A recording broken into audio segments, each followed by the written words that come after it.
আসসালামু আলাইকুম। অনেক ঠান্ডা পড়েছে, ফ্রান্সে তুষারপাতও হয়েছে। তো এই ঠান্ডায় ভেবে নিলাম কিছু দেশীয় পিঠা তৈরি করে পরিবারের সাথে শেয়ার করি, আপনাদের সাথেও শেয়ার করি। তো আজকে আমি একটা সাধারণ পিঠা রেসিপি দেখাবো। তো চলে যাই আমরা রেসিপিতে। আমাদের রেসিপিতে প্রথমেই থাকছে নারকেল কুড়া 3 কাপ, চালের গুঁড়ি 2 কাপ, সুজি 1 কাপ, আটা 1 কাপ আর গুড়। আমি এখানে কুইয়ারের গুড়টা নিয়েছি কারণ খেজুরের গুড় এখানে অ্যাভেলেবল নেই। আর নিয়েছি কিছু বাদাম, যেটা আমি নারকেলের সাথে গুঁড়ো করে মেশাবো। নারকেল গুড় এগুলো সবগুলো একসাথে করে মিলিয়ে নেব। তো এখন আমরা চলে যাই রান্নায়।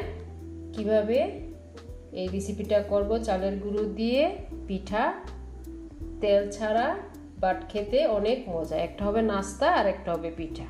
তো চলুন যাই। তো আমি প্রথমেই নারকেল কুড়া আর বাদামের গুঁড়া, বাদামগুলোকে আমি গুঁড়ো করে নিয়েছি, আর গুড় সবগুলো আমি একসাথে চুলায় নিয়ে এগুলোকে ভুনে নেব যাতে সবগুলো মিশ্রণ এক হয়ে যায়। তারপরে চালের কাই, সব শুকনো উপকরণের কাইটা করে নেব। তো আমরা চুলায় এটাকে ভুনে নিই। তো নারকেল আর বাদামের মিশ্রণগুলা গুড় আর সামান্য একটু পানি দিয়ে এটাকে ভুনে নিলাম। দেখুন কি সুন্দর কালার, গুড়ে আর বাদামে আর নারকেলের মিশ্রণ। আর একটু পানি দিতে হয়েছে যাতে বাদামগুলো একটু সফট হয়। তো আমরা এক এক করে আটাটা গুলিয়ে নিয়েছি ঠান্ডা হওয়ার পর। পাশে আমাদের আটার গুলাটা কাইটা হয়ে গেছে। এখন আমরা হাতের মাধ্যমে ছোট ছোট করে লুচি বানিয়ে এই পুরের ভিতরেই নারকেল দেব। এভাবে পুরটা তৈরি করতে হবে।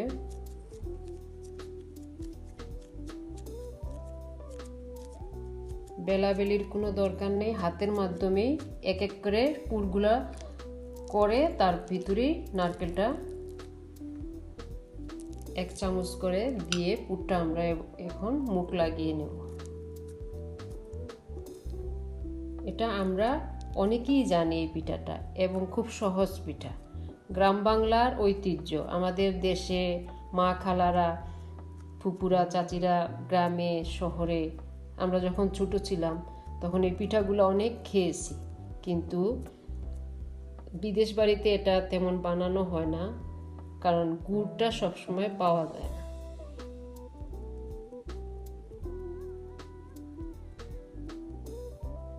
এই হয়ে গেল।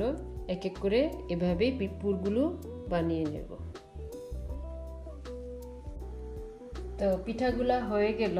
আমি কাঁটা চামচের মাধ্যমে একটু ছিদ্র করে দিয়েছি যাতে নাস্তার ঝোলটা এটার ভিতরে সহজে প্রবেশ করে। আরেকটি শেপে আমি করেছি যেটা আমি ভাপ দিব।